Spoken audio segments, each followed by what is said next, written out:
मित्रांनो, डाळिंब फुगवण करण्यासाठी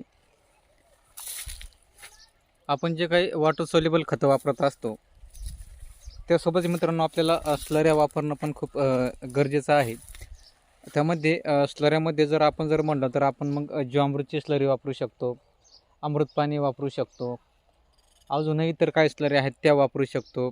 त्यासोबतच मित्रांनो आपण जे काय आहे सरकी जे असतात, सरकी पेंड किंवा शेंगदाणा पेंड म्हणजे थोडक्यात जे काही पेंडी असतात, तर ह्या पेंडींची पण आपण वापर करू शकतो आपल्या डाळिंबाच्या फळांची फुगवण चांगली होण्यासाठी.